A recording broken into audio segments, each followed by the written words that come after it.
We want to welcome our guest, Adam Kraut from the Second Amendment Foundation. Adam, how are you doing today? Good, great. Thanks for having me. Absolutely. Been talking to some of your guys behind the scenes, and we kind of were laying some ideas across each other. It was like, man, this is going to be a good blend, especially in the times we're in. So thank you again for being on. Oh yeah, you're welcome. Unfortunately, you get my ugly mug and not somebody cooler, but such is life. I mean, you're doing better than the both of us. So I mean, I don't know about that. We got faces for radio as well. Yeah. So, yeah, we upgraded. All right, so we're going to jump right into our Ask AI segment where we like to ask AI about our guest. This week's Ask AI is brought to you by our friends over at Frankfurt Arsenal. When precision matters, every detail counts. The Frankfurt Arsenal IntelliDropper 2.0 takes accuracy to the next level with advanced sensors, a sleek touchscreen, and effortless calibration. Whether you're fine-tuning or loading in volume, the IntelliDropper 2.0 ensures confidence in every drop. Frankfurt Arsenal, precision starts here. So I asked AI, who is Second Amendment Foundation? The Second Amendment Foundation, or SAF, is a U.S. nonprofit public interest organization headquartered in Bellevue, Washington. It was founded in 1974 by Alan Gottlieb and has been actively working to support and expand the individual rights to keep and bear arms, as articulated in the Second Amendment of the United States Constitution. SAF's stated mission is to defend, secure, and restore Second Amendment rights through education, research, legal action, and public outreach. I'd say that's spot on. It read the website. It did. Good work. Good work, AI. Perfect. All right, great. I was going to say, Adam, I think a lot of our listeners know a little bit about Second Amendment Foundation, but give us your origin story. How does a guy from fresh out of law school go to leading one of the most badass rights orgs in the country? Well, at this point, I am like 10, 11 years out of law school, but sheer dumb luck really is how I kind of tell everyone. My origin story, if you will, is a lot of chance and I guess being in the right place in the right time and expressing an interest in people thinking that I was up for the task. So the version that I tell everyone, which is the real version, by the way, I get done college. I have a degree in political science. I don't know what the hell I'm going to do with that. Take a year off. I end up working at a landscape company that was during that time. Well, actually, no, I stopped that before the end of law school. So in law school, I was working at a landscape company after college. My old scoutmaster owned that company. I was basically, I was the commercial accounts manager. Got tired of living in that world, and it wasn't something that I saw myself doing. And plus, I'm going to law school. So I end up leaving there and going to work at a gun shop to cast bullets. And while I'm doing that, I am going into my last year of law school, and well, I probably need an internship. That would be helpful in order to get a job. So my dad and my uncle were private practitioners as well. They did general stuff like wills, estates, real estate settlements, things like that. They weren't really litigators. It was a lot more of the paperwork side of things. So I'd been pretty active on a Pennsylvania gun forum at the time, and I kept seeing this one lawyer's name repeated, Josh Prince. So I looked him up. He was about an hour away, and I sent an email, and I said, hey, going to my last year of law school, I really like guns. It's a personal interest of mine. I'm in law school. I need an internship. Like, can we do something? And oh, by the way, I don't think I actually want to practice law, which resulted in a few emails being exchanged back and forth, where ultimately I was somehow able to talk my way into an internship. I spent 5 years there. So after my internship was kind of over, I still was working there. I took the bar exam. I passed. I turned that into a job. And for the first 5 years after I was a lawyer, I was doing firearms related litigation and some hunting law as well. So Second Amendment as applied challenges, gun trusts, dealing with ATF compliance, FFL revocations, determination requests, all that. We get to 2019, working as outside counsel for another organization on the bump stock stuff. We filed the first lawsuit in the country on that, and I get an email shortly thereafter asking me to come work for them. That ended up being a 3-year stint at my former employer, where I started as the director of legal strategy, left as the VP of programs. And after I left, I made a few phone calls to a handful of people, like 5, one of which was Alan Gottlieb, the founder of SAF. And all I said was, "Hey, it's nice working with you. I'm no longer there. Hope we can find a way to work together in the future." And about 2 months later, that turned into me walking in the door here as the executive director. So my journey, there was no desire to do this. It was just people asking me to come work for them or thinking that I'd be a good fit. And I guess so far that's turned out to be the case. So I'm it's a conversation I've had with a lot of college kids and law students when they say, "How do I do what you do?" And, well, uh, work hard and hopefully somebody will offer you an opportunity, and you look through the door, and if it seems interesting, walk through it. Yeah.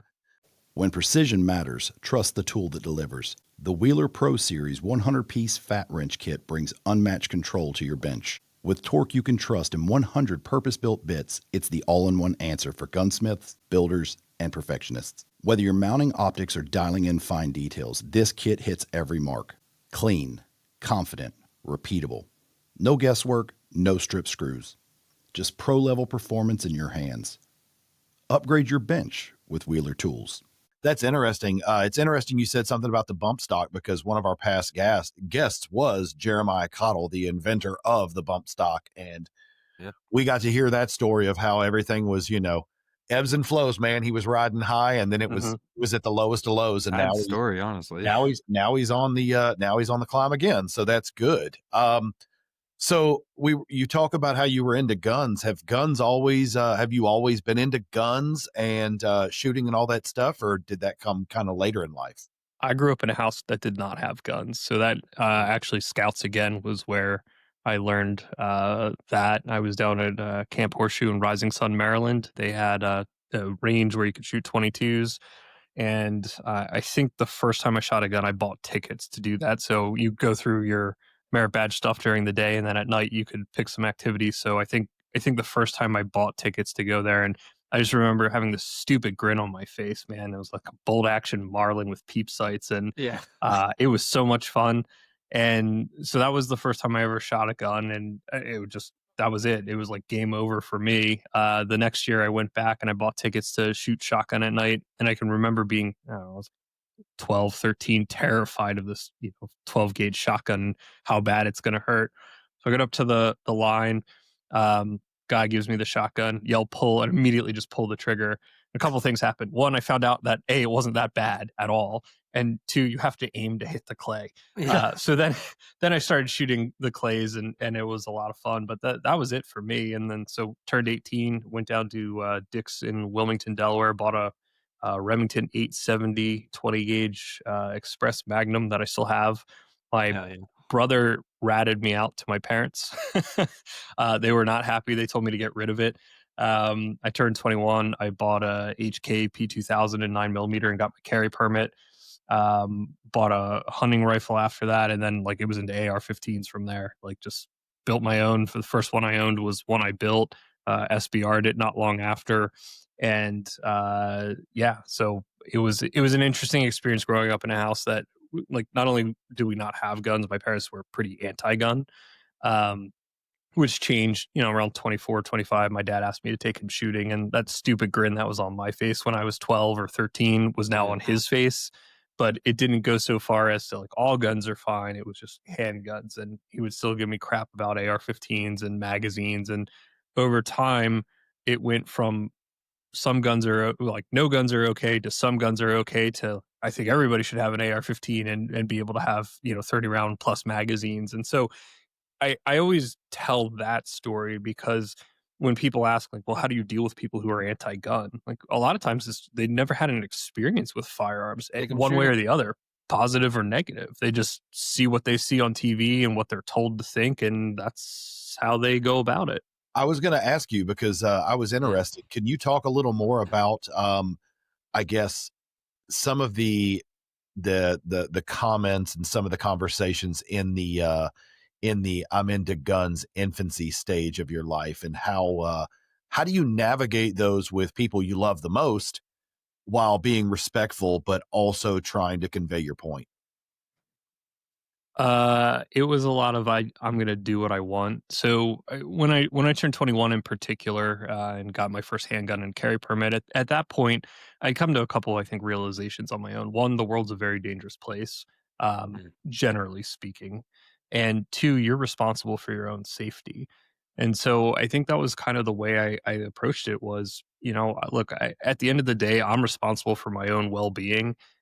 This is hopefully just a tool in the toolbox of many tools that I have at my disposal. It's not the one that I want to use or the one that I'm going to first, but I would rather have a tool and not need it than need it and not have it. So that's kind of the way I looked at it. And I very distinctly remember when my carry permit showed up, my parents were not happy at all. And I think they said something along the lines of I would be dead within 2 weeks or something like that, because that was their perception. Like, Something ignorant, just really yeah, ignorant. hammer. When you have a hammer, everything's a nail, right? Yeah. So, and so I continued to have those conversations, and my dad, based on what he did for a living, I think started to kind of come to that realization himself of, okay, like, I am kind of responsible for my own safety. And I think that's what led him to start to go down that same pathway that I did. And then, at some point, my mom asked me to take her shooting.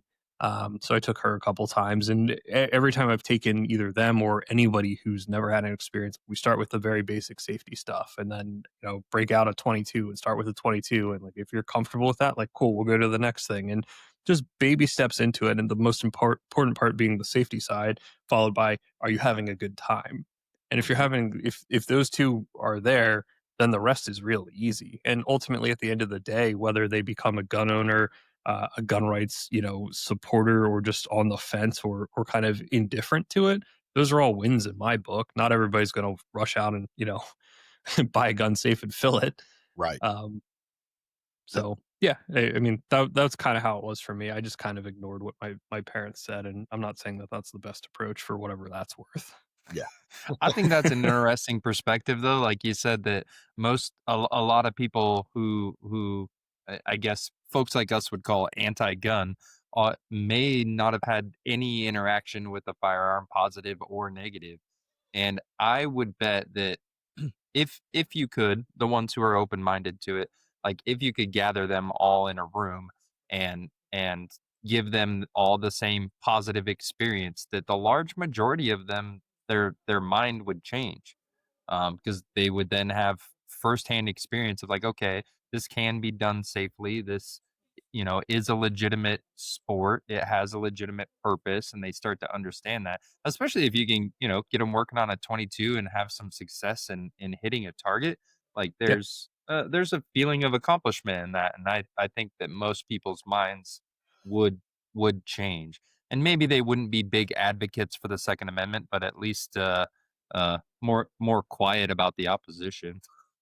No, I think at the end of the day, like if that's all you accomplish, that in and of itself is a big win, because you've taken somebody from the exact opposite end of the spectrum, and at the very least made them neutral, or made them understand that, hey, there is a legitimate purpose for this, be it fun, self defense, whatever, hunting, whatever that looks like.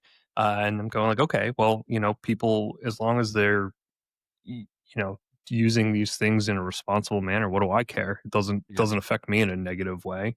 I think, to your point on that, when ASA was taking all those legislatures out to go shoot silencers, in states where they were unlawful, or even the federal, the feds, a lot of that was they heard things, they saw how they work in movies, but that has, short of shooting a wow, if I could speak, short of shooting a 22, we all know silencers aren't going to make a gunshot, No. non so I think that kind of stuff, again, a practical experience is a good way to get somebody okay, and thinking about things a little differently. Yeah, I find that interesting because I've got the majority of people that are in my family that are not avid shooters. That's the best way to put it. They're not anti-gun. They've just went out. They've experienced what I've experienced, and I wasn't a part of the learning process. But they went out on their own. They talked to someone at a gun store. They went and bought firearms. They went to a range. They shot them, and then they decided, this isn't for me. I'm not down with the with the explosion. I'm not down with the stress. I'm not down with the burden of carrying that. It's, if it comes down to it, it's this person or that person. And I think that's just how humans are wired. Some are wired where like they would rather, give their life than take a life. And I commend that side. That's a great outlook. It's not a wrong outlook. It's just not my outlook. Right. So for those people, it's like, well, are you against me with my firearms? And they're like, no, actually we're not. If something were to happen, we'd call you. And I'm just like, well, I just hope that I can be there in time. I guess I'm as good as the cops at that point. Like, Sure. but some dude showing up to your house with a gun, shooting somebody else that's not supposed to be at your house. It's not going to play out well for me, but I digress. So Adam, for the uninitiated, what is SAF, and why should people give a heck? Yeah, so the Second Amendment Foundation, as you kind of covered in the AI overview, it's a 501c3, and it was established in 1974. At the time, the whole goal of it was to elevate a case to the Supreme Court. So the early years, there was a lot of research and scholarly pursuit and publications going on. Get your first lawsuits in the early 80s. I think it was the early 80s. So Dianne Feinstein's handgun ban in San Francisco was the first lawsuit that the organization filed, which they won. Did the same thing in Connecticut like a year later on the same kind of ban. But really, like, you have Gun Rights Policy Conference, you have the Legal Scholars Conference, you have some lawsuits through the 90s as well that didn't fare all that well. But I really like to talk about how the world began with Heller in 2008. And I say that, and we skipped almost 30 some years there. And I guess the important thing to note is we're 501c3. So what we don't do is the grassroots lobbying in Congress because of our tax status. So unlike most of these other gun groups that everybody else is familiar with, they're all 501c4s, so they are able to do that. So I think that's just an important point of difference there. So you get Heller in 2008. 2 years later, you get McDonald versus City of Chicago, which was a SAF case that the Supreme Court decided. Yeah. Sorry. You're good. For the listeners that don't understand, and myself included, what is the difference between a 501c3 and a C4? C4. So without calling people out by name, like kind of explain, I guess, a little lobbying. So like basically these guys can go and give money to foundation. They can directly lobby. A C4 can directly lobby and tell people like, hey, you should tell your congressperson they should vote for or against. C3s are limited to more policy related implications. So we could say that this law or proposed law is bad policy because XYZ. What we can't do is encourage people. Technically you can. There's a limit. There's a lot of tracking and other things. So most C3s just say like, we're not touching it, which is what SAF has done for years. Okay. And there is a sister C4 to SAF. But so that's the main difference between those. So the legal action, the research, education, publication, like all of us can do all that. It's where the lobbying and grassroots, that's the main separator of a C3 versus a C4. Okay. Thank you for explaining that. Yeah. No problem. I should have done that before. So anyway, you get Heller 2008, you get McDonald versus City of Chicago in 2010, which was a SAF case. And that's the case that allows all of these groups, whether it's us or anyone else, to sue the various states and local city governments for violations of the Second Amendment.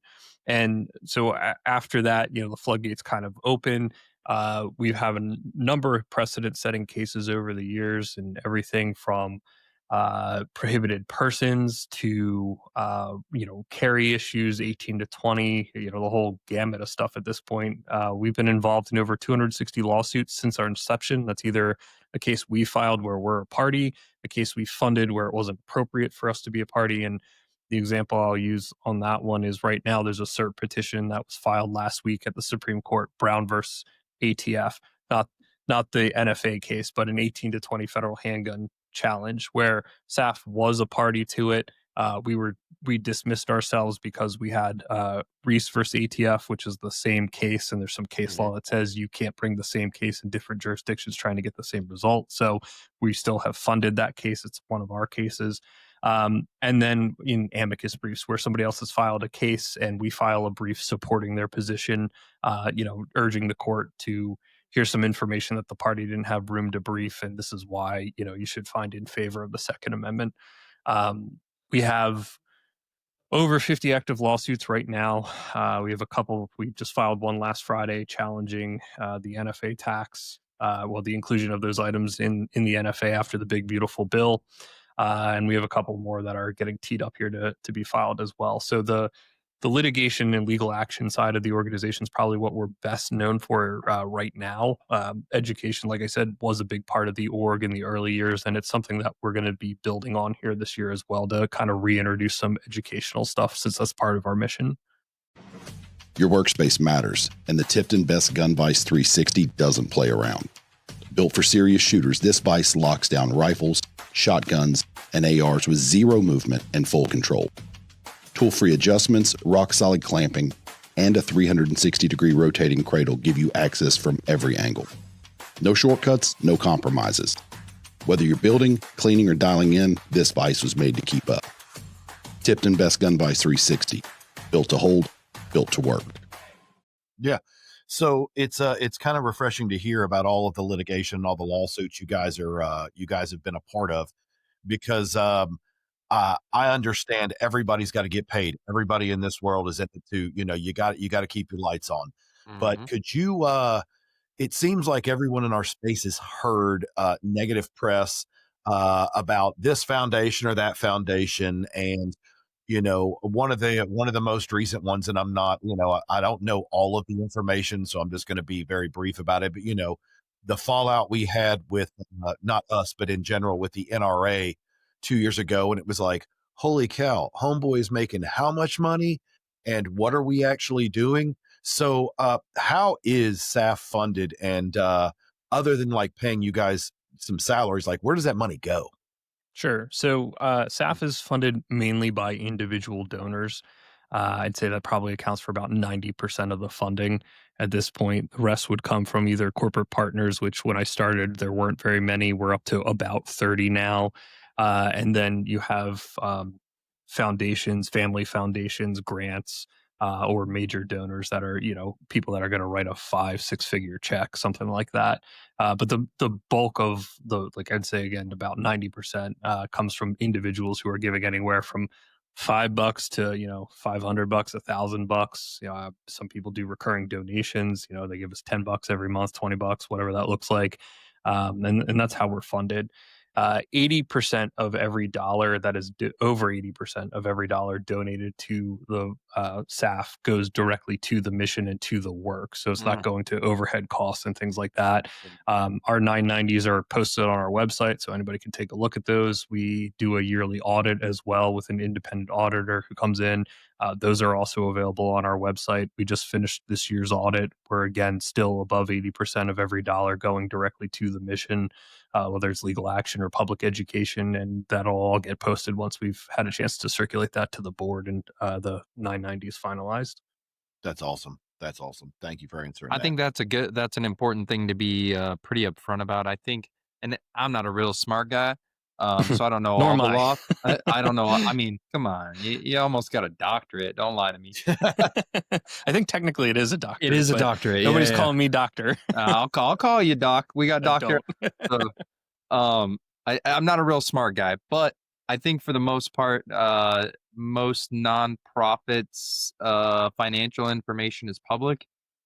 It is. Okay. The 990s, and there's a certain size where you don't have to file a 990. You can file a different form that's kind of like I think it's like a postcard. I'd be lying to you if I told you I knew what that threshold was, but everybody that's working in this space, I think, is over that at this point. The 990s you can find by just Googling whatever the org name is and 990. Right. So I guess what I'm saying to anybody listening, like, it's always good to donate to try and do better for any of these organizations that are out trying to fight for our Second Amendment rights. But do a little bit of research and just take a few minutes to look over where some of the funds that organization is actually going. Because I can be have this great public face, and take in millions or even billions of dollars. But what is actually being done with that money, I think, is way more important than the acronym of the organization that you're sending that money to. So big ups on you guys. So I understand all legal cases, they're complicated. They might not seem complicated on the surface. You're like, what do you mean? But when I start looking at certain foundations, or I start looking at certain, not even to pick on foundations, just certain court cases, and you start looking, and you see things, and as the uneducated when it comes to law, look at it and like that is the lowest hanging piece of fruit that there could have been on that tree. I mean, it was about to fall anyway. I guess my question would be, those things still are meaningful. And I guess with a case that comes to your mind, win or loss, does a case stand out for you as like a proud or defining moment for staff and the home team? I think certainly the McDonald versus City of Chicago, because it's our Supreme Court win. That one's an easy one to point to. But over the years, we've had a number of cases. The Azell series of cases out of Illinois and Chicago, where couldn't open a gun range in the city limits, and then we had to sue them again. The Binderup case, which was two prohibited individuals suing the government, saying, as applied, this prohibition's unconstitutional to me. And so SAF funded that case, ended up getting very good precedent out of the Third Circuit that those individuals, it was found to be unconstitutional. And during my time in private practice, that case was the case that we were citing to all the time, that built my foundation of working on those cases. So that was a pretty big one. We've won a number of public housing cases. We're up to 4 now. Every single one we brought where there's been a ban on firearms in public housing, we won. Last year, there was one up in Cortland, New York, where for whatever reason, they didn't believe us that we won 3 others, and they wanted to fight it. Don't know why, but here we were. The organization has done things like sued sheriffs for denying carry permits to green card holders, so naturalized citizens. Yeah. Right now we have a series of 18 to 20 cases, whether it's purchase, carry, possession. I think those are very important, even though I'm nowhere near 18, and that's never going to affect me again. And then, of course, you have the big issues like assault weapons bans, magazine capacity challenges, and all the sensitive places stuff post Bruin. So there's quite a body of work to point to. It's hard to say like what other than obviously a Supreme Court win. I think they're all kind of unique and important in their own way. It's just nice to hear that, because listening to you talk about all of those, they're in different locations, they're in different areas. It's not like in the area where the foundation is based. It's not like I said, we're not just going for the low hanging fruit in my area and then, kind of going national with it, saying, look at all the stuff I'm doing, which is great too, but it kind of shows that you guys are nationwide. Yeah. I mean, we have, I think 17 cases in California right now. So I think California holds the most number of cases we have, but we have cases there. We have cases in Texas. We have cases in Pennsylvania and, Massachusetts, the Oregon, Washington, all over the place. So many different places in New York, so many places that I can't name them all. So much infringement to choose from. Yeah, I mean, that's it. And part of the, one of the other questions we get all the time is, well, why aren't you doing something in my state? Well, like, why aren't you challenging this law? And a lot of times it just has to do with kind of the strategic nature of it. Your state might be in a bad circuit. We might already have 4 of these cases already going in other places. So for us to spend the resources to bring another one in a bad circuit where we're definitely not going to win, there's the value proposition to do so doesn't make sense from an investment standpoint, because if any of those other 4 cases go to the Supreme Court and you get a positive decision, that directly impacts your state.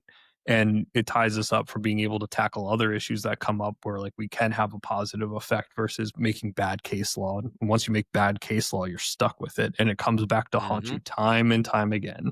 Yeah, forever. It's like you're setting bad precedent, just going for the why aren't you in my state? And it's like, well, I mean, because if we or the PR, yeah, I mean, file a case just for the PR, but like, what's the point? You're just going to make bad case law, and then everybody has to deal with your decision that you wanted 5 minutes in the, spotlight to say you're doing something. That's important.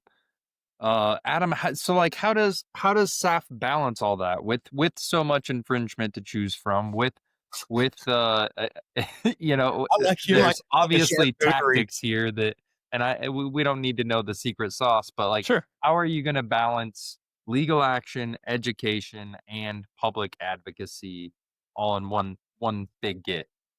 So you ever see that South Park episode with the economy where they cut the chicken's head off and it runs around and just falls? It's kind of like that. This is a lawyer. This is a lawyer. I gotta can write get this that. down. I gotta watch this. It's totally legal advice too. Right now, as I said, the legal action program is by far the biggest part of our focus and priority. The educational component, we're working on a new program that I'm hesitant to talk about now because we're not ready to launch That's it okay. yet. But the idea is it comes from my time doing YouTube videos and education and seeing a void in the space from other organizations talking about the Second Amendment and some other things that are directly related to that, as far as educating the public so that they're just a better informed citizenry. And I think the one thing I've noticed, so I guess the YouTube thing real quick, when I was in private practice, I did a show called The Legal Brief on the Gun Collective. And the whole premise behind the show was, at the time, I remember seeing a lot of YouTubers talking about legal things and proposed laws. And a lot of the information, unfortunately, was not correct. And so I may have complained about that on Facebook, because where else do people get to hear your opinion unsolicited for nothing? And my buddy John, who I've known for years, said, "Hey, I got this idea," and together we crafted the Legal Brief. And the whole point of it was to make it fun, engaging, and better educate people as to originally federal gun laws and what they were, how they impacted you, and what it really meant. And then from there, it kind of expanded. So there's a void in the educational realm, which I'm hoping to fill with what we're working on. As far as priority and figuring out what to do, it's just kind of like how much time is in the day. Everybody thinks I'm a lawyer, and yeah, I am a lawyer, but everybody's like, "Oh, well, did you read this case? Did you do that?" I'm like, "No, dude, I'm the executive director of a nonprofit, like a national nonprofit. I'm dealing with administrative stuff. I'm dealing with like communications things. I'm dealing with legal stuff. I'm dealing with educational stuff. I'm dealing with, my boss. I'm dealing with the board. I'm dealing with what color the sky is today. Like it's all there for me. So for me, it's a lot of, here's our strategic priorities for the year. This is what we're hoping to accomplish this year, and trying to keep the team and myself on task to make sure we're doing those. And the lawsuits, they just, they just keep coming, because that is what people, it's where we're having the most success, whether you're a C3 or a C4. Like, lobbying is not doing a whole lot, let's be honest right now. And the legal action is where people are making change. So that continues to be the focus. But I do think education is important, because I guess, to my point on the YouTube stuff, what I've seen from the time I started doing that to now is the gun community is a lot more savvy when it comes to legal stuff now. And I'm not going to claim that I did that. There's a lot of people that are out there now doing that same kind of thing, educating people. But I think as a whole, there's been a shift, and people have really taken to learning stuff and wanting to know how it works and why the thing is the way it is. Yeah, so that's a great segue to my next question, which is for the uninitiated, for the guy that just goes and hunts, hunted his whole life on his family's land and doesn't go anywhere else to hunt and all of that stuff. Why should that average guy actually care about the work that SAF and other people are doing? Because most of those people, honestly, my father's one of them. I'm not going to do anything because it's not going to affect me. And then when it directly affects me, then hands are in the air. What happened? What do you mean? So, I mean, I guess, why should they actually care now? Well, because if you care now, you'll be able to deal with the problem in theory before it's too late and it's taken from you. So with litigation, you're always dealing with the back end. You've already dealt with the bill's been proposed. you may or may not have contacted your representatives and senators saying, hey, do vote for this or don't vote for it. But once that becomes a law, it becomes a very long process on the back end for no certainty of getting rid of it, number one. And it's extremely expensive, number two. So, whether you're in state court or federal court, to get to the Supreme Court, you're looking at 3, 4, 5 years, depending upon how fast things move, and a lot of money in between A and B. So that's point number one. Point number two is, I think as a whole, yeah, it might not directly affect you, but what about your kids or your grandkids? And really, I think it goes back to the educational portion. Well, if you understand what the right is supposed to protect, and you consider yourself to be an informed citizen and somebody who cares about the values of this country, well, there's your second reason right there, because like it's part of our heritage and part of your rights, and more importantly, part of what the right that the government can't infringe on, because it's a pre-existing right. So it's there to stop the government, not say that, hey, you have this right. It's to stop the government from infringing on the right. It removes power that from would be. Sorry. I was going to say that would be my sales pitch. It removes power from the government. It doesn't give power. It doesn't grant power to anybody. It just takes it away from the government. Yeah, I get emails from all the organizations, and it's like, hey, call your congressman now. And they'll put the phone number down, and it's like you leave a message, and it's like, I do those things. And then the moment I hang up, I have this like, it's an epiphany, and it happens every single time. I'm like, are they really even going to listen to this voice message, or are they really going to listen, look at this poll? Like, is what I'm doing actually matter, or does, some big corporation, are they already in this person's back pocket and have they already done it? So sometimes it can be, I guess for the average citizen, I'm sure you hear it all the time. It's probably frustrating. I get frustrated. Like, sure, does my voice really matter compared to somebody else who's going to, back a big donation? But I guess what you're telling me is, they actually can matter in certain situations and circumstances. Yeah, I mean, it's a little bit of a mixed bag. I'm not going to say that, if you call every time and everybody did that all of a sudden, but like it also gets tied back to voting, right? Those people are ultimately responsible to their constituency. And if they're not doing what their constituency wants and they actually show up to vote, they throw them out of office. There's the key. There's the key to civic involvement. So when you sit home and you just complain about, oh, well, it doesn't matter, and you don't take any action, and there's 500 of you sitting there doing nothing, well, then, yeah, of course it doesn't matter. Yeah. That makes sense. That's a really important point, is like, regardless of what your take on it is, like your voice can't be heard if you don't use it. If you don't leave a message, if you don't get out and vote. I mean, those are the tools that are set up for us to use, and we got to use them. And you're never going to find somebody who represents you 100%. So just throw that idea out the window, unless you're running for office yourself. Like, it's just the way life is. So Adam, as somebody who's passed a bar exam, as somebody who works in the field that you work in, how do you feel about the current NFA changes from $200 to $0? Like, I guess, what are some pros and cons of the situation that we're in? What's your outlook on that? Sure. I mean, I'll start with, certainly it wasn't everything we had all hoped for. We obviously all hoped that those items would be taken out of the NFA, and anybody who's out there throwing these conspiracy theories of, oh, the groups want this so they can have more work and fundraise off it, like, you're out of your mind. That's stupid. I would be thrilled if those things weren't part of the NFA, because that means I could go buy them a lot easier. The reality is that you're dealing with politics and politicians, and that was the best you were going to get, unfortunately. So that's the best we got, and that's what we, ultimately end up having to take. So I think it is a win. Anybody who says it's not is not being honest, because it's the first time that there's been a change to the NFA that has gone in the direction of making access easier than more restrictive. You get the NFA in 34, and then you get the Gun Control Act of 68, and you get destructive devices thrown in there. So you get something added to the NFA. Yep. So I think in that regard, it's good, and there's a win there. Again, not the big win we had all wanted and hoped for, but it was something.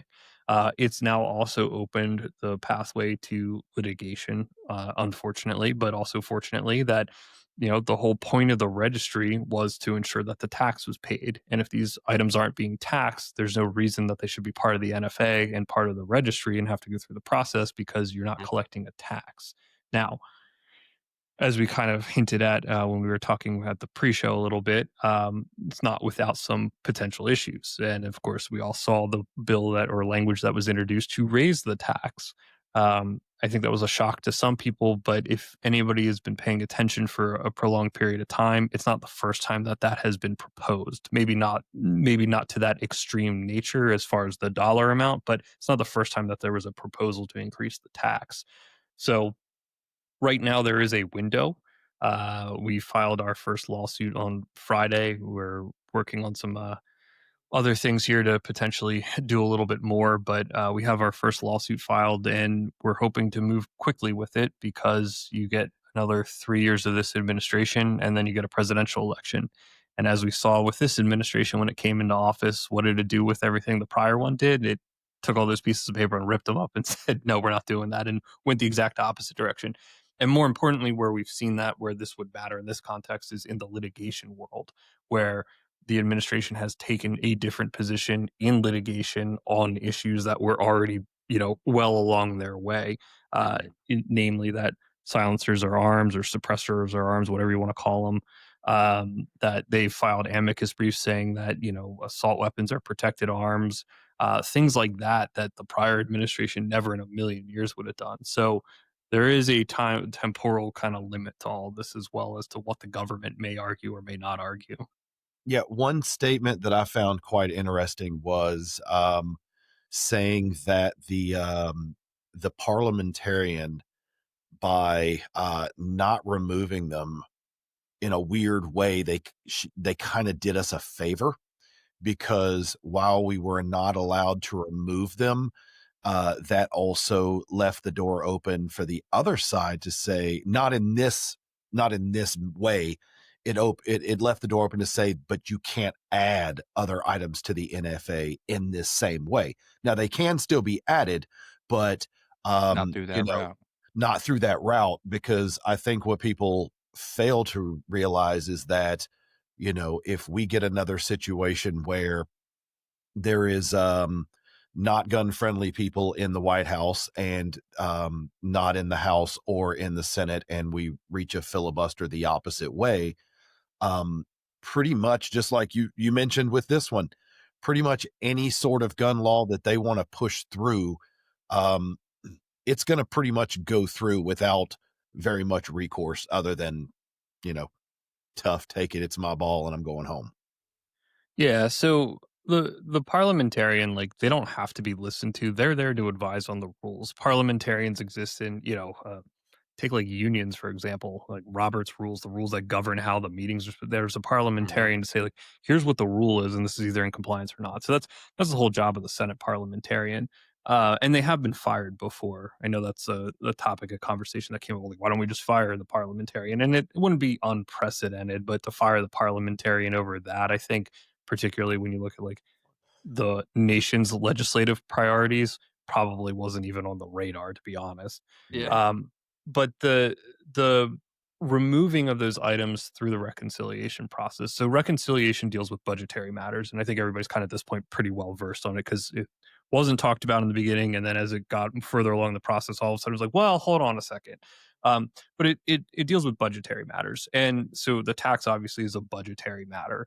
Now, you can't insert things that are strictly policy based, but you can make conforming amendments. So if, let's say in this instance, you remove the tax on those items, in theory, it would be a conforming amendment to say okay, well, we're going to pull those items out of the NFA because there's no tax and there's no reason for them to be there. I don't think what you could do is the opposite way of well, we're going to add all these other things into the NFA because we've now raised the tax. That wouldn't really be a conforming amendment. And that is all because of the the bird rule that the Senate's had for years at this point. So that's kind of the real quick down and dirty. Hopefully somebody learned something version of that. I actually did learn something, Yeah. but it's kind of very similar to the introduction of the $4,800 tax stamp, because everything that is in that one is all basically for budgets. And so they're adding hey, let's add a budget, let's add a budget item in here, and we can charge X on this tax stamp, and that's why it's introduced. And I completely agree with you. Anybody who thought that, I guess, public service announcement, everybody should know this, but anti-gun people are equally as smart as pro-gun people. They know the same rules we do. So the moment we got our side pushed through, it's like, well, yeah, I mean, if you didn't expect that, you were, like you said, you lived under a rock somewhere. Yeah. Yep. Adam, looking really broad, because you guys, you're nationwide, looking really broad, like what's your take on states passing like assault weapons bans or magazine bans? I mean, even in spite of Supreme Court rulings, do you think that do you think that they're doing that on purpose just to prolong the process and maybe even stress the financial ability of organizations like SAF? I don't think they're necessarily doing it in a manner to stress financially. I don't think that that's there. I think they see a window of opportunity, and right now there's nothing stopping them. They know that courts right now are not necessarily going to come smack them down unless, like the states that are in the good circuits where you would really, hey, give us an assault weapons ban so we could go to court and win. Like they're never going to pass them ever. We'll use Colorado as the example here. So Colorado passed its assault weapons ban, and it started out as a flat ban where you could still possess, but you couldn't acquire new. But I think they got smart because I think they saw ultimately the writing on the wall, and they said, well, instead of flat ban, let's just do purchase permit. And then you get the Supreme Court denying cert in Snope, our Maryland assault weapons ban challenge. And you get three judges, justices. You get Thomas, Alito, and Gorsuch saying, like, we should hear this. And you get Kavanaugh saying, I want to hear what the lower courts have to say a little more. And for a cert petition to be granted, you need 4 votes. So you had 3, Kavanaugh's the holdout. But Kavanaugh also did say, I think we should and expect we probably will hear one of these cases in the next term or two. So read that as the next year or two, if all things remain the same as far as who's on the court. Sounds like they might be taking an assault weapons ban challenge. Now, to the point with Colorado, if the Supreme Court takes the challenge and given the judges who voted to hear it, I suspect that they are confident that they will deliver an opinion that would say that these are in fact protected arms. Now you're going to have all the states like California, Oregon, Washington, Jersey, New York, Massachusetts, Rhode Island. I'm probably missing a few because I don't know at this point.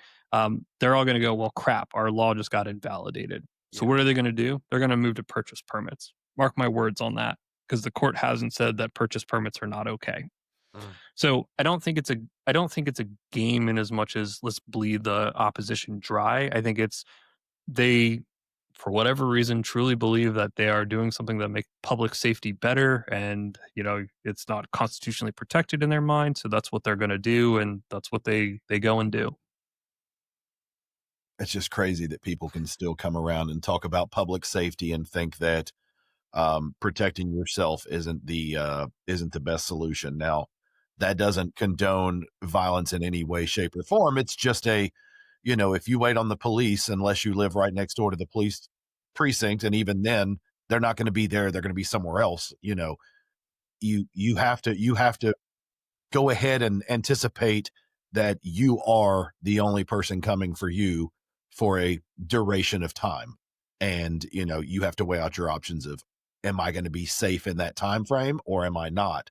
So carrying a firearm is definitely up to you, the individual, but I'm not going to take that to chance. Being that SAF has been around for a while, what's your personal take on, the old heads, the boomers, the FUDs, the boomers versus the Gen Zs, and the divide? It seems like the old guys, and I say it like my dad, it doesn't bother me, it's not affecting me, so it's not a big deal. But then you do have some Gen Z guys that are really into it. Is that divide a myth or is it a reality? I think it's part and part. I think you have plenty of older guys who are like totally into the same stuff that I'm into. Like they want to, they want machine guns. They, own night vision. They do all the cool stuff. And then there's other people that it was never part of their life, so they don't care. They weren't into video games. They didn't think that stuff was cool in movies. They, um, may have served, may have not have served. I don't know. But like, hunting was kind of it, or going and breaking clays. Like it's kind of funny because I've done most of the different shooting stuff. Like I've never done cowboy action, but like I've shot USPSA for a while when I've served on the board of a trap club, shot a lot of trap, shoot sporting clays, go shoot at night with night vision with people, run around during the day at the range, carry, concealed. So like the kind of a large gamut of different shooting things. But when you're in some of those subsets of gun culture, there are definitely people that are like, this is the only way it can be. It's the only way it should be. And that's whether that's like the dudes running around at the range at night or the guys at the trap club or, guys that are just going out to hunt. So I think it's real. I just don't know how big it is. And I think you also have to kind of keep in mind that people that are super into guns, they're a very small subset of gun culture. They're loud on the internet, and because the Yeah. internet kind of cabins us all together, they think that that's the only way it is, and they're the only people out there. But your average person, like they buy a gun and they take it home, and they stick it under their bed, or they go shoot one, every once in a while, or they just go hunting. Like there's a lot of gun owners, but you got to remember you're seeing a very small niche area of the gun world through your lens. Right. And I think sometimes that's hard for people on either side to kind of understand. No, that makes perfect That's fair. sense. I mean, that's a very real statement because like you said, I mean, birds of a feather. So everything with algorithms and social media and everything else, I'm only seeing content that's interesting to me. So same with other people. And like you said, we all live in our own versions of echo chambers. So we have to navigate that and then realize that there's a bigger world out there than just the world that we're in. Yeah. It's hard to do at times, especially when you're just constantly consuming content too, or you're just hanging out with like-minded people. Like it's real easy to have blinders on and everybody thinks like me. Mm-hmm. Nope. Cool. So, Adam, how do we, all of us, as advocates, as stewards of the Second Amendment, how do we keep gun rights conservation and or conversation, both, I guess? How do we keep it fun? How do we keep it accessible for new folks? Like, what is our role in expanding that? Ooh. Well, I'll draw on a couple different things here for this one. So I mentioned before I worked at a gun shop and working behind the counter, especially at the time I was doing it, you had a lot of new people coming into the gun community. I think taking the time to have the conversation and figure out at least, when somebody's buying their first gun, figure out what it is they're looking for and listen to them and kind of give them some options so that they can make a decision versus this is exactly what you want. Um, that's one thing, and I know that's a very limited instance. I had a neighbor who, when I first moved into my house, they had a Biden sign out on their front lawn. Okay. I'm not going to hate you necessarily. I don't know if we're going to be best friends. So, ended up meeting them, and then we started to, I started to go over to their house and chatting with them. And the wife kept asking me like what I did for a living. I work for a nonprofit. I never got into the specific what I did. And I suspect at some point she Googled me because one day after dinner, I was sitting outside at their house, and she came up. She's like, "So, do you mind if I ask like what it is you do?" Yeah, sure. So here's what I do. Oh, okay. And then I found out like their son was interested in guns, and the dad, owned a shotgun and like liked stuff, but for whatever reason that sign was out front. So ended up taking the kid shooting. He had a blast, and I ended up buying him a 22 as a Christmas gift, and like here, man. And so like, now they're all into it. I think it's just about being a person, not Yeah. like forcing your opinions down everybody's throat. Not everybody's the same. Not everybody's going to think like you do. Guns aren't the most important thing to a lot of people. It may be something that they're interested in or that maybe they even care about, but I think when you're talking to a lot of people who are single issue voters, their entire focus is one thing and one, well, obviously because they're single issue voters. So just repeating myself, but they, that's not true for a lot of people, or their issue is not the same as your issue. So I think just being like a decent human and listening to people and kind of having that conversation and a normal interaction. And maybe at the end, you just don't agree. And that's cool too. Like, not everybody needs to be your sworn enemy for all of time. Now, I have a few of those, just be clear. But, um, we might not agree on this, but do we agree on any number of other things or like have another of common interests? Probably. And I think we as a society, like even if you go far beyond guns for a moment, like we as a society have gone so far away from just being able to say like, okay, you know what, you're entitled to your opinion. I don't agree with you, but like we can still be friends. And having a differing viewpoint in your life isn't necessarily the worst thing in the world either. It gives you some perspective as to like the world. Mm-hmm. Yeah, I I don't know remember. if that helps. No, it does. And I remember a time. I remember a time growing up, and then voting for the first time when I was 18. I remember a time where it wasn't the fad to talk about it. It was your vote. Yeah. You didn't say anything, and now I'll say it, both sides, and to each their own. You have the right to do your thing, but there are more and more people that wear their vote as a badge of freaking courage. And for the longest time, everyone voted. It was meant to be private.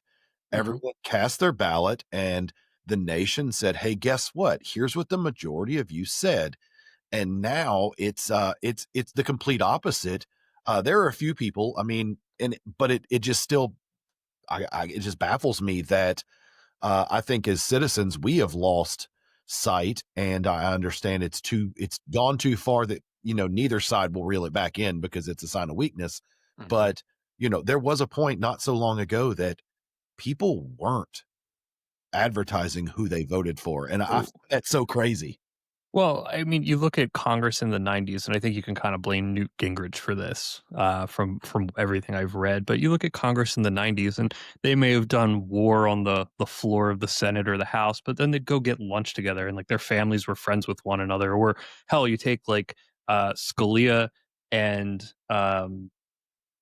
Ruth Bader Ginsburg. They were like best friends, completely ideologically opposed to one another, and never, like almost never on the same side as far as voting for something and in a final vote on the Supreme Court. But they were best of buds. And I think, I read an article a number of years ago at this point that was written by two political scientists, and they said that the political divide in this country is not as big as we all believe it to be. You just have The loud two minority. opposite ends of the spectrum screaming at the top of their lungs, and everyone else in the middle that are like, I don't want anything to do with this. So what is your perception? Well, that we're extremely divided because the loudest people are the only ones in the conversation. Yeah. I don't think social media has helped any of that either, for that matter. No, I think we are all. I think both sides.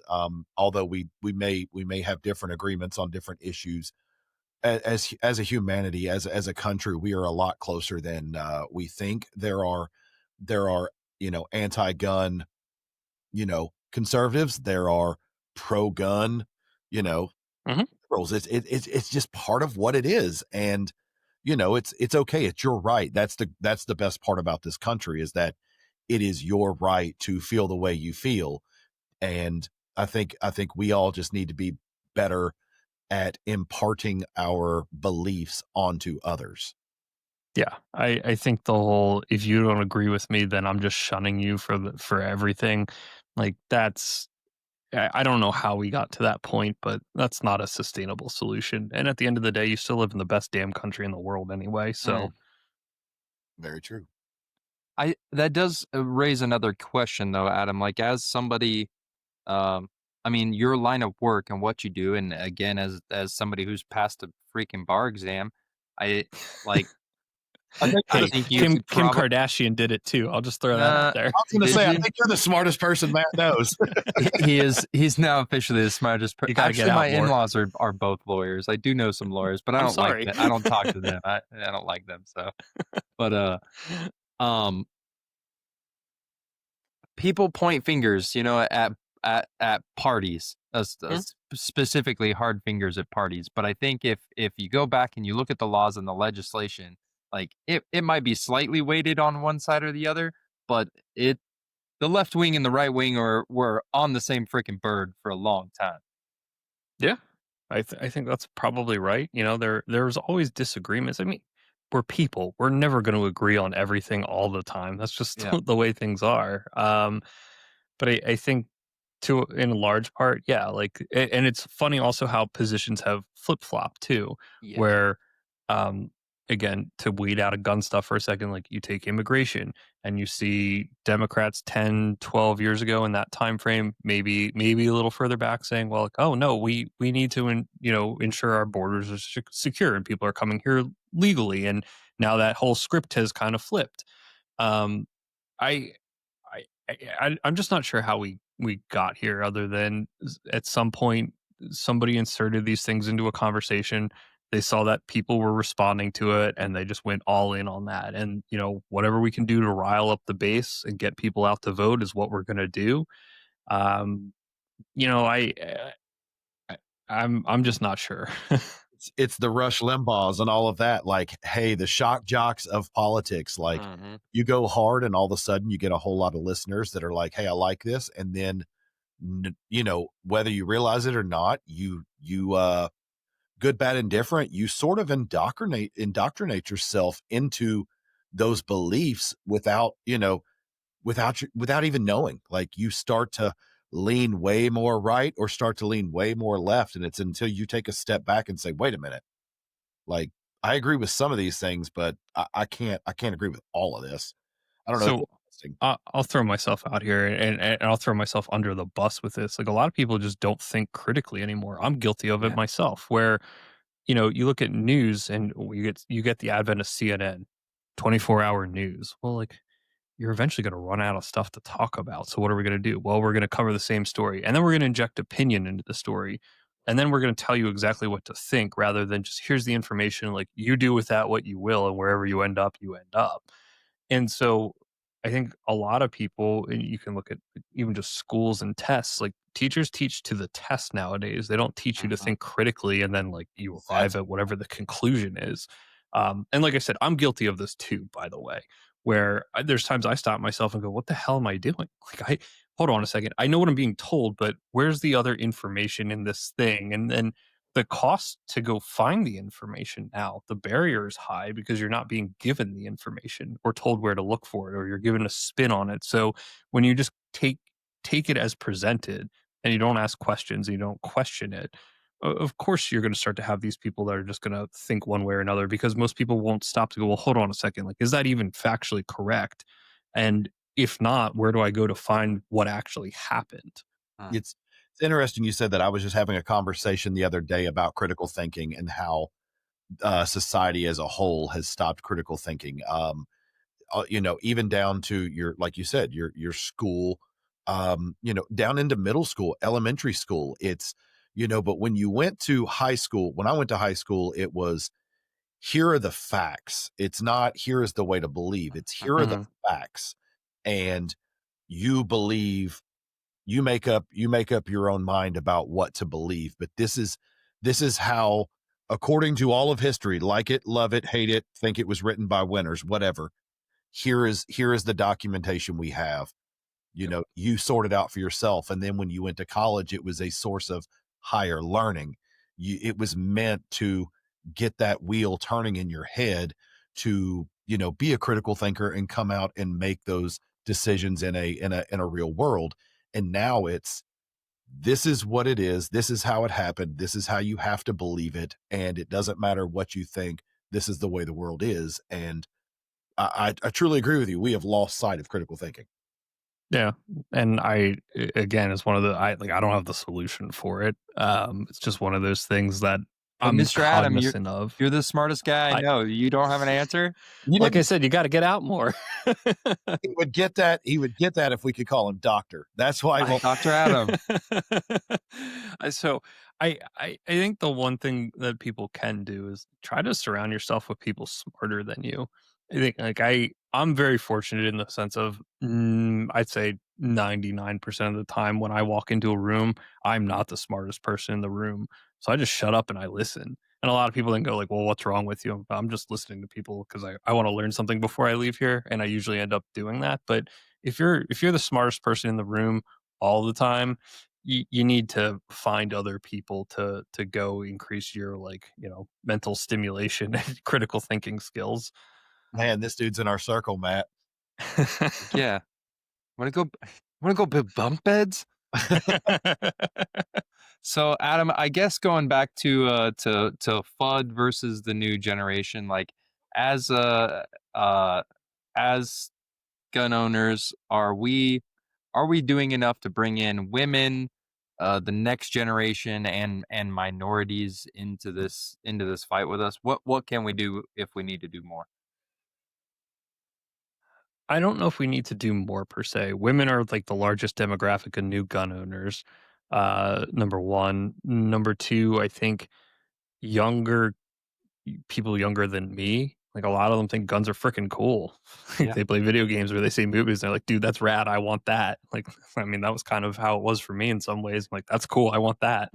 Um, and same with minorities. Like, there's a lot of, especially, well, I mean, both the Asian and Black communities. There's a lot of people within those communities have set up their own little, whether it's a training company or an educational thing, and they're targeting their demographic to teach them about guns or safety or getting them interested in it. Like Devin Perkins, I met at CanCon. He has a program for inner city youth to take them shooting and teach them safe gun handling.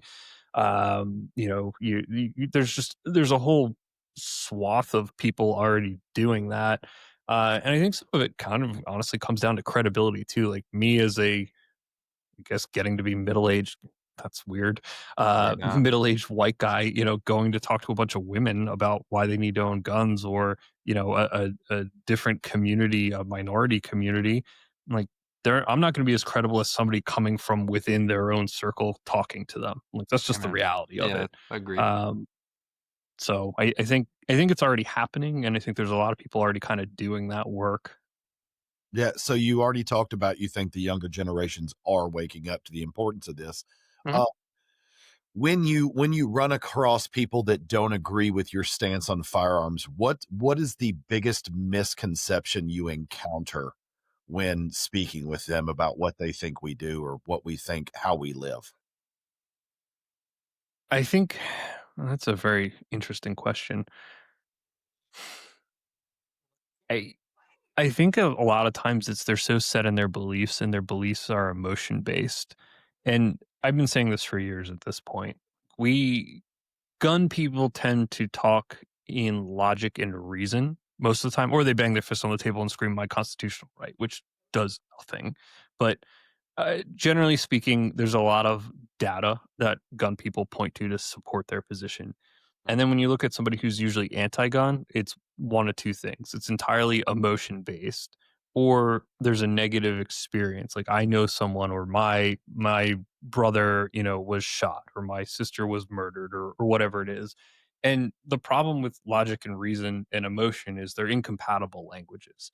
So Yeah. unless you humanize the issue past data, and you're able to have some kind of emotional like connection, there's a disconnect that it doesn't matter. Like, you could be right all day, but if the person feels a certain way, your numbers and data aren't going to change their feelings on it. Especially if they're not going to sit there and look at it and go like, okay, yeah, like statistically, that's never going to happen. Or statistically, rifles are used, a couple hundred times, according to FBI data, and handguns are by far more used in crime. Yet I'm sitting here and I want assault weapons bans, and I want them now. So I think that's probably the biggest disconnect. Really, is just the way we have that conversation with other people. And there's some people on, like, you're never going to change my mind that guns are you're not going to convert me to like guns are bad. And likewise, there's going to be some people that are never going to go guns are good. They're well entrenched, but there's a large swath of people that are somewhere in the middle that I think if you had the conversation in a way that they could relate to it and understand it, that their opinion would be open to some movement. Makes sense. Makes sense. So Adam, in the gun community, if we had a PR problem, what's the first thing you'd do to fix it? Yeah. What's the first thing I'd do to fix it? Yeah. How quickly can we shut down social media? Right. You know, I don't know if there's a PR problem per se. I think there's a perception issue, and I think there's a lack of real world understanding. And it doesn't help when things get amplified by people on, you know, whichever side of the issue it is. But when it gets amplified in a manner that's not productive, or it's just, well, it's my, you know, again, going back to like, it's my right, and pounding your fist on the table. If I'm emotionally invested in the issue on the opposite direction, I don't care what your right is. Like, doesn't phase me Yeah. one bit. If I had the answer to that, I'd probably make a lot of money being a consultant somewhere. Touche. I don't know. So moving forward, let's talk about the next 5 years. What does success look like for the Second Amendment Foundation? I mean, you were talking about your goals for the year. Mhm. What would success look like for the Second Amendment Foundation in the 5-year view? Growing the organization more, both in terms of money in, money going out to work being done, a couple more staff members. We're small. We this is the one thing a lot of people don't know. We have less than 12 employees at SAF. Oh, wow. So we're small but mighty, if you will. So a couple more people to help kind of distribute some of the workload. One would make life a little easier, and two would enable us to engage in more things more effectively. I think, you know, continuing until the courts become a bad place to be, continuing to bring more lawsuits, winning those. I think, you know, if the Supreme Court, going back real quick to what we were talking about in the beginning, so like the way the Supreme Court has done Second Amendment cases, you get Heller, individual right, untethered to malicious service, right to keep arms in the home, and it does talk about bear. You get McDonald, you can sue all the states and municipalities. You get Catano, which says that stun guns are, you know, protected arms. They didn't have to be in existence at the time of the founding. And then you get Bruin. And Bruin talks about carry outside the home a lot more, and then also the test that needs to be applied to Second Amendment stuff. Supreme Court's hand was forced with Rahimi, that dealt with a very, you know, unscrupulous individual, and said, like, yeah, that prohibition against him is totally constitutional, and here's the historical way that we're tethering that. So then looking forward, well, what's the Supreme Court going to address next? Logically, I think, given that you have individual right, keeping in the home, bearing, you get something more with dealing with the scope of places that you can and can't carry, so all the sensitive places cases. You potentially get something dealing with permitting delays or excessive fees. The types of arms that are protected, you know, common arms in use for lawful purposes is kind of the standard right now, but the Supreme Court hasn't ruled one way or the other as far as, you know, assault weapons and magazines. So that would be a real easy one, which I think that they're probably going to take. 18 to 20 is another big issue. And again, you know, like, it's a small group of people, but it's a group of people that are affected. You know, there's a large 18 to 20-year-old population. There's always going to be 18 to 20-year-olds in the United States. So I think those are kind of the things that the Supreme Court was probably going to have to address. And when we look at Second Amendment jurisprudence, you know, the First Amendment's being developed for like the last 120 some years. The Second Amendment, you know, if really we look at Heller as kind of the beginning, and we ignore some of the other cases that kind of touched on it, and I think it's a fair statement to say we're like 15 years into developing Second Amendment jurisprudence. So we're really laying the groundwork. And then it's, well, what happens after those bigger issues are dealt with? Well, then you're going to have all the more nuanced issues and things that aren't going to affect the broad bodies of people, like assault weapons or magazines or 18 to 20, but more, you know, nuanced things. Like, I'll use public housing as an example. It's probably not a great one, but you know, like public housing or advertising restrictions, or you know, green card holders, if that's still a thing anywhere, and things that are smaller. So to answer your question as to what success looks like, I think success looks like growing the organization in terms of membership, in terms of staffing, in terms of the work we're doing, and then hopefully securing more wins along the way in order to really shape the field for Second Amendment jurisprudence.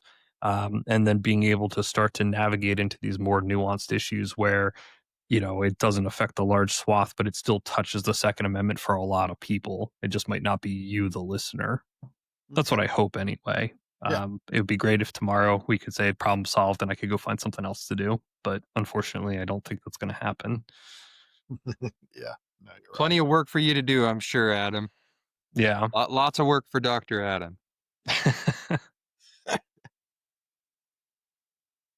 You've started it. You've started it. So, so I had an interesting take, and this isn't something that I was gonna bring up, but I am interested in hearing your take on this, as you are the smartest person in this room, and that's not saying much. That's me and Mike put together too. So Yeah. So, someone not recently, when I first got into firearms, someone changed my mind, and it was a conversation we were having about firearm rights. And, when the shock wore off of, I think that if you are a convicted felon, but you are out of jail, like if you have been released from prison, I believe that you should have every right that every other citizen in the United States has. And I didn't quite understand how to take that until they dove in and said, well, if you did your time and you paid your punishment and the judicial system felt that you had done everything and all the boxes were checked that you could be reintroduced into society, then why couldn't they own one? And it really got me on do we have a judicial system problem versus a justice system problem? And that's kind of where I've landed, because if you've done something that is a violent crime, or any crime, you name the crime, if you as a United States citizen believe, well, that person shouldn't own a gun, odds are you would also probably believe that person should not also be out of jail at that point. Now, I understand overpopulation and all of these things, and there's easy ways around that, not getting into morality and humanity, but what's your take on stuff like that? Like if someone has been done a crime and they have been let out because they say that now you are able to be reintroduced, what do you feel about their rights? Yeah. So, I mean, you look at when people, especially convicted felons, we'll use felons as the example here. Um, when they are released, they don't automatically get all their rights back, like the right to vote, things like that. They have to petition for that. The Supreme Court, we'll go back to Rahimi for a moment. Rahimi dealt with a judicial finding that this individual was, in fact, a danger to either himself or others. And I guess the question really in that sense becomes, when somebody leaves the prison system or the jail system, what were they there for? Were they there for a nonviolent offense, or were they there for a violent offense? Like, have they shown a propensity to cause harm either to themselves or to others, and is there a threat of that? And I think certainly if the answer to that is no, then there should be a pathway for the restoration of their rights. I think it becomes a little more complicated. And I'm not going to claim that, had you asked me this question 3 years ago, 4 years ago, I would have said, yeah, absolutely. Like, no question. They should have all their rights back. As I get a little bit older, I don't know. I think it probably depends on why they were there and what led up to the circumstances. Like, was there an element of violence, and how much time temporally has passed? Somebody who commits a violent act at 20 and is released at 30, are they more likely to, potentially do the same thing again, or something, violent in the future? I don't know. Versus somebody who goes in at 20 and leaves at 60. I don't have the answer to that. I think, we do have a system where right now, anyway, the feds are working on restoring federal firearms relief determinations. They just published their proposed final rule for that. And if you look at some of the criteria in there as to who absolutely can't, there are people with crimes of violence, sex crimes, things like that. There's some other people that if you were convicted of, I off the top of my head, I believe a felony. Like they want 10 years to elapse before you apply for the restoration of your right. Um, I don't know if you could realistically pick a one size fits all because everybody is different. And certainly there's probably somebody out there who committed some kind of violent act, served time, and they're never going to do it again. And then I think likewise, there's probably an equal amount of people that like they got out and they had a gun tomorrow, they potentially would go commit another violent act. So I'm not sure what the correct answer is on that. And fortunately for me, I don't have to figure that out. Yeah, appreciate that. Yeah.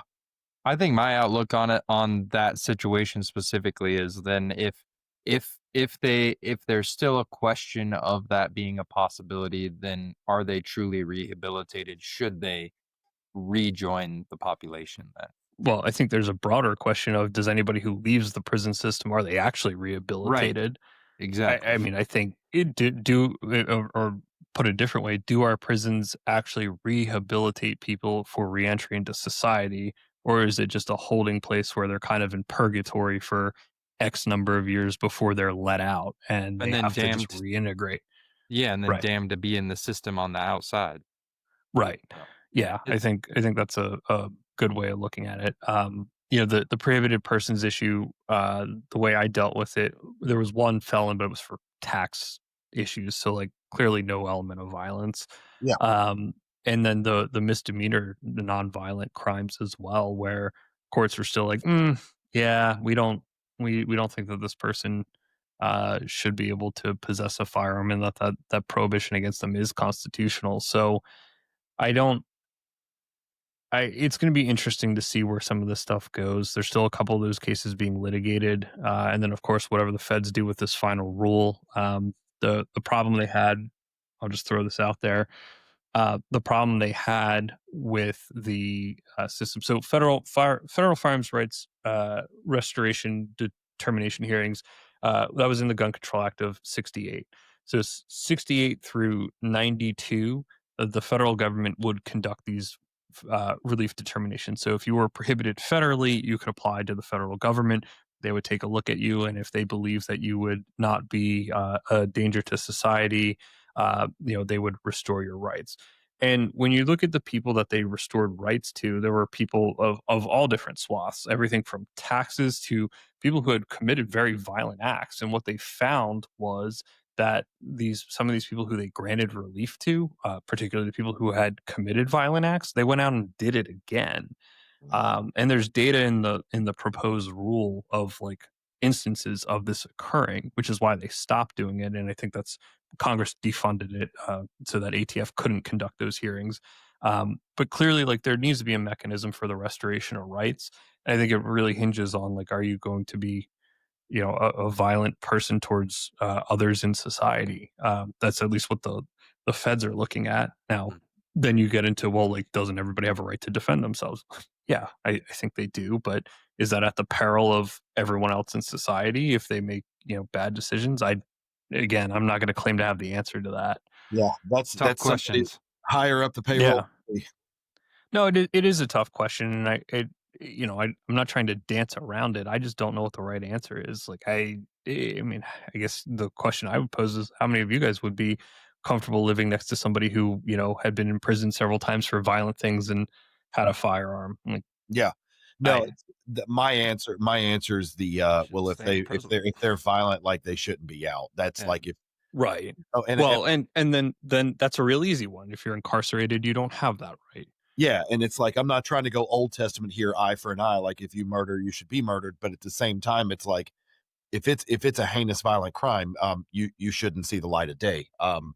If it's a heinous violent crime, if it has to do with children, things like that, like I'm glad I'm not God, because I don't want to play him. That takes another really strange turn towards civil rights, though. It's like, because then you're empowering the government to make a life and death decision for a person, and it's tough. That's a sensitive one too. But yeah, well, in theory, you're judged by a jury of your peers, and that's the judicial system we've set up. And is it perfect? No, absolutely not. Not going to claim it is, but I haven't heard anybody come up with anything better.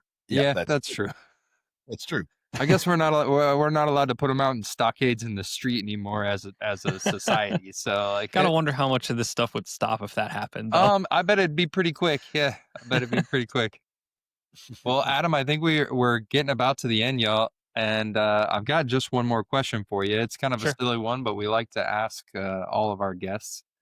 We're all gun people. We all kind of secretly judge each other based on what we like. So our listeners want to know, what are your top 5 guns? It's not the zombie apocalypse. It's not World War III.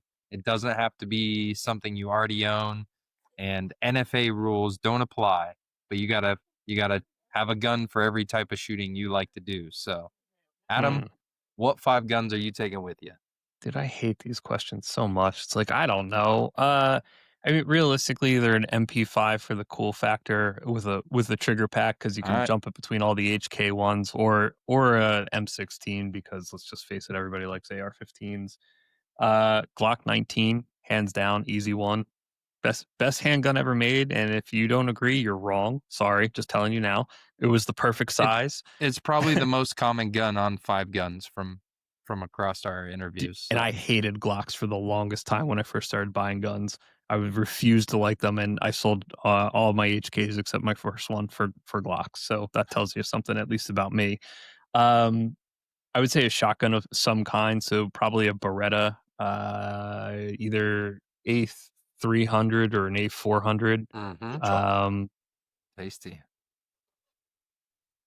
Probably need some kind of 308, so either Scar heavy or I have a Sig Spear. I sold my Scar. So yeah, I know Sig's in the doghouse right now, but it's a decent rifle. Well, gun, still a good gun. Yeah, and then I don't know. I guess if we're talking bold actions, I would say my last one's going to be a tie. Either a bolt action 308 or 6.5 Creedmoor. So like my fix would probably fit in that category. Or if we're talking about something that I don't own, a Barrett 50 cal, because I just don't have anywhere to shoot one. Otherwise I go buy one. Yeah. Dude, I'm with you there. That's a good spread. It's a good 5 guns. So we're about to close out. So now's the time. Tell everybody where they can find you and how they can support SAF. Sure. So I guess if you're really interested in what I'm up to, it's not that exciting. You can find me on X. Just look for my name. You can probably find me on Instagram as well. And then for SAF, if you head on over to saf.org, that's saf.org, you can check out our website. We have all of our cases listed there. And if you feel compelled, we would love for you to either join or donate. There's a button up at the top. That'd be super cool. And then also definitely follow SAF on social media. So SAF is on X, Facebook, Instagram, YouTube, and probably somewhere else that I'm not remembering. All of them except X are Second Amendment Foundation. And then on X, it's 2AFDN. Or you could just search Second Amendment Foundation, and I'm sure it'll pop up. Awesome, dude. Well, Adam, as always, we appreciate you coming on and talking with us and telling us about Second Amendment Foundation and learning more about you. Hope to cross paths with you in person sometime soon. Love to hang out and shake your hand. We got to find a small room so I can be the smartest person just for that joke to work. It's going to be easy. I'll be like, Dr. Adam! Adam's coming to our house, Matt. Hang with us. Oh, great. Awesome. Well, man, again, we appreciate it. Thank and you. On behalf of Adam and Matt, I'm Mike. Thanks for watching. We'll catch you guys next time. Thanks.